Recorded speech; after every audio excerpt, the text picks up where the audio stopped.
Hi there, welcome to Mindset Movie Reviews, diving right into it, Death Wish 3.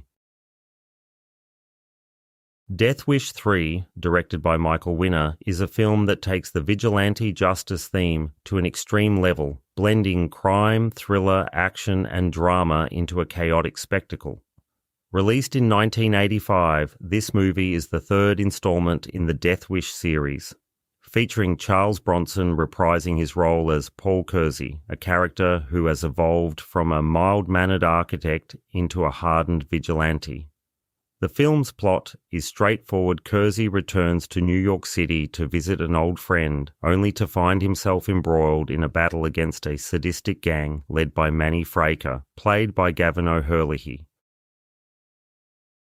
The movie opens with Kersey arriving in New York only to discover his friend dying from a brutal attack. This sets off a chain of events that sees Kersey making a deal with Police Chief Richard Schreiker, played by Ed Lauter, to clean up the streets by any means necessary. The film's narrative is a relentless barrage of violence, with Kersey using increasingly heavy artillery to take down the gang members terrorizing the neighborhood. The film's action sequences are over the top, with Kersey employing a .475 Wildey Magnum, a weapon that becomes almost a character in its own right. The movie's climax is a frenzied battle that turns the neighborhood into a war zone, complete with machine guns, grenades, and a rocket launcher. This absurd level of violence is both the film's greatest strength and its most glaring flaw. It provides a sense of cathartic release for viewers, but also stretches the boundaries of believability to the breaking point.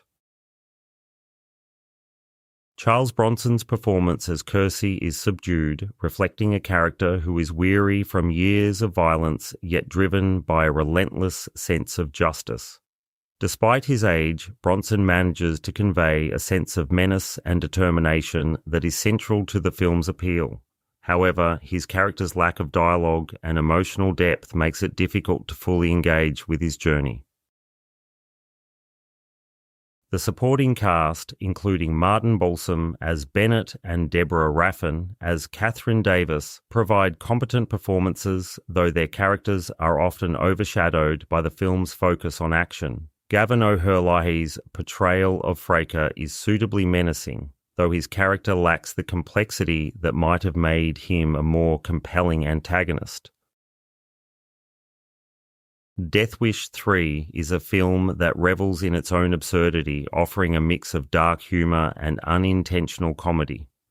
The film's depiction of a crime-ridden New York City is exaggerated to the point of parody, with gangs portrayed as cartoonish villains. This lack of nuance may detract from the film's impact, but it also contributes to its status as a cult classic.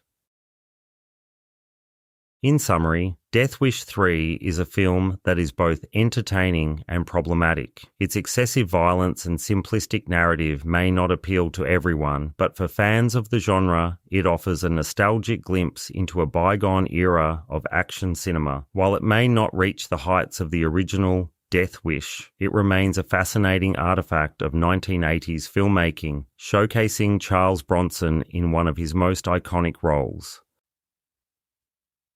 Well, that's my review of Death Wish 3, and I'm giving it 2 stars out of a possible 5. Thank you for listening. If you enjoyed what you've heard, please like, subscribe, and I hope to see you all next time on Mindset Movie Reviews.